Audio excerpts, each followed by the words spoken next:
your videos and knowing exactly what you want your videos to achieve is absolute key to getting the best results. It's up to you how much time you want to put into planning your filming days, but the more time you put in, the better your videos will turn out.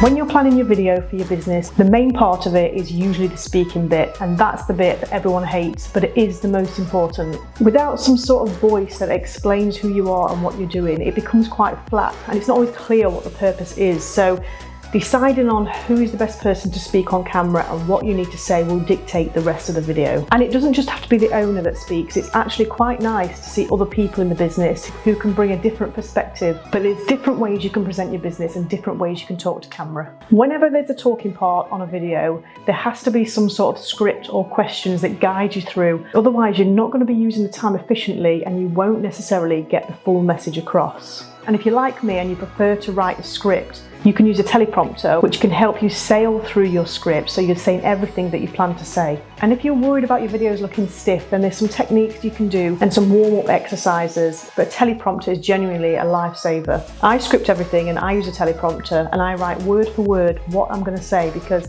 I'm just no good at talking on the spot. I stumble on my words and I take way too long to get to the point. And it might feel like I'm cheating sometimes, but I want my videos to feel more considered and I want to be clear in what I'm saying and not ramble on.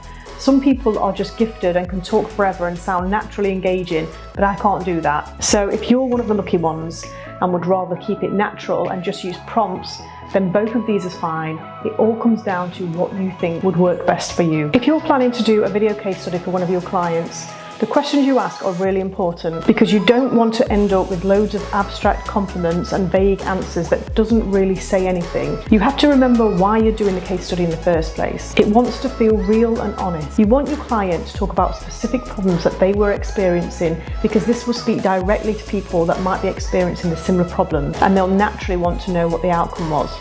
People want to know why they chose you and what actual positive impact it had on your business. Having plenty of supporting footage helps give your voice some context. When you're talking about a particular product or an activity, having your viewers see this whilst you're explaining, it gives your video a bit more depth and understanding.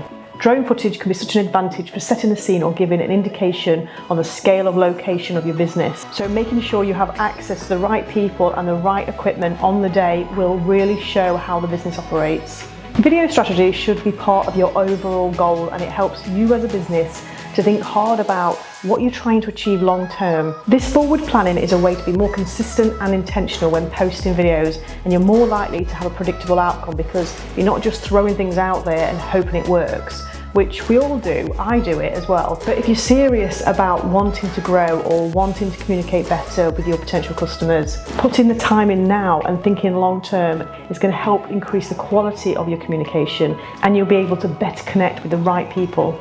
It's common not to know what to say on your videos, and you've got access to all these platforms that cost absolutely nothing. You think that marketing yourself would be quite easy, but it's not. If you're unsure about what type of videos would benefit you, the best place to start is by looking at where there might be some friction points within the business, in particular the sales process. So if your business is complex and hard to explain, having a video that gives a more visual representation might help to create better awareness. These videos can be used for presentations, they can be used for emails, proposals, so you're building videos around your weaker points of the business and it helps to smooth out the overall process. Being crystal clear on what you do and giving people the necessary details of what your service looks like only helps to strengthen that connection.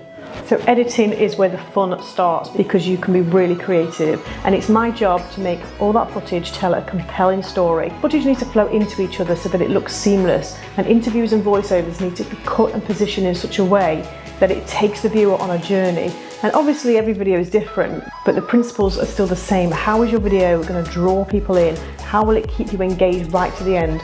And what do you want your viewer to do with this information?